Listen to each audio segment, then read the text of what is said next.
First draft in Washington under GM Adam Peters. Damian, your thoughts on Washington's first haul under the new command there in Washington?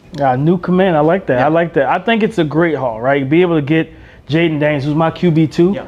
I don't think he was yours, but he was my QB2. And I think moving on from Sam Howell, getting a new quarterback in that can do a lot of different things. Yeah. Bring back kind of that RG3 feel that we saw a couple years ago. Yes. That sprinter.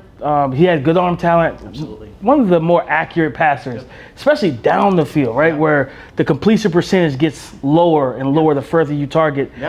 Those are the best slot fade in this draft. And I just love pairing him with Terry McLaurin. How long have we been saying, man, let's get Terry. Too long. Let's get Scary Terry a quarterback, man. Scary Terry now has a quarterback. You have Jahan Dotson. But I'm going to tell you something, and this is a guy me and you agree on a lot. Ben Sinnott. Yeah. I think that he has George Kittle type of developmental arc to him. Fantastic run blocker, good athlete, explosive, can make plays after the catch. You guys have been needing a tight end since what, Jordan Reed? Jordan Reed. Yeah. Jordan Reed, the Chris Cooley days, Vernon Davis days. Look, there's been some good tight ends in the past, but I'm excited about a guy on the defensive side of the ball, and that's Mike Sanders still from Michigan. Because if this kid's potentially 2 inches taller, 20 pounds heavier, it's a top 20 lock for me on the board. I think he's a pound for pound one of my favorite players in the entire 2024 draft class. Now, it is going to be interesting, Damian, to see what they do with Quan Martin at nickel, drafting him last year. But this is an entirely new regime, and there's no ties to anybody. That's even a guy like Daron Payne, John Allen, and a guy even like Terry McLaurin. But I love Mike Sanders still, what he's going to be for this Washington defense. But overall, Damian, I'm just happy to see Washington in a place now to where they're getting ball players, baby. We're ready to play football in D.C. We're trying to get back to relevancy, get back on the tracks in NFC East. But I want to ask you about a pick that raised a lot of eyebrows, that they had a lot of value in this pick, and adding Johnny Newton on day 2. Now, it's interesting because, of course, they have Daron Payne and John Allen there. Dan Quinn, Joe Witt Jr., the new defensive coordinator in Washington. What could be the potential projection for Johnny Newton early in his career for the Commanders? Man, that was a pick that kind of confused me a little bit, mainly because, first of all, he's one of my highest graded players, not just defenders, players in the 2024 NFL draft. And when I saw him come off the board, I was like, okay. I think I turned back and looked at you. I was like, does that mean someone's getting traded? Because he plays that kind of 3-tech interior defensive line spot. And so it's a little bit of a weird projection with Daron Payne and Jonathan Allen being there. So you think about it, third down, 3rd and 10s, where is he going to play? What do you want to do?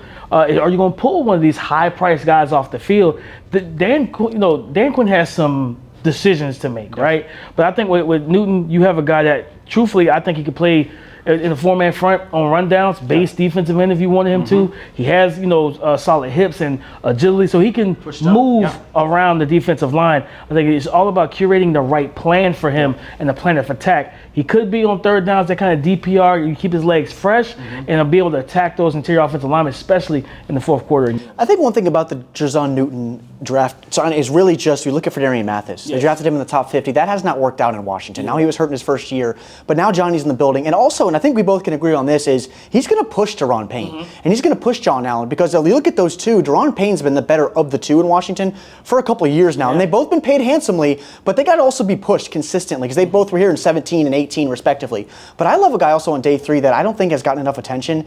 He's 225 pounds, so it'll be interesting to see what Dan Quinn does as far as linebacker, safety, is Jordan McGee from Temple. He plays with his hair on fire and flat out looks over guys, takes your lunch money, lets you know about it a little bit, Damian. I love his game on the defensive side of the ball inside Dan Quinn's defense, where he's going to get after people. So overall, you look at this draft class for Washington, what's your grade for the Burgundy and Gold? But give him an A-. I think being able to strike not just positions of need, but getting really good football players. I said, all you got to do is curate the plan for Johnny Jer'Zhan Newton, and you'll feel good about that pick. But Jayden Daniels, love what he's going to be able to bring. Make Brian Robinson's job easier in the backfield in the run game.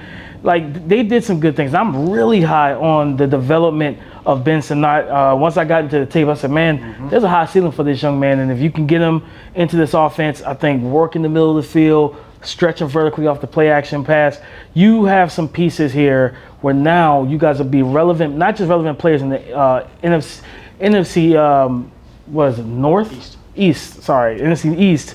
But I think you give it a little bit more time, get a couple more pieces, then you be relevant in NFC as a whole. Yeah, not only got their guy at 2, got some guys on day 2 and day 3 that they really like, getting the pieces and hopefully building towards Washington trying to get another Super Bowl out there and a Lombardi Trophy out there in the facility in Ashburn.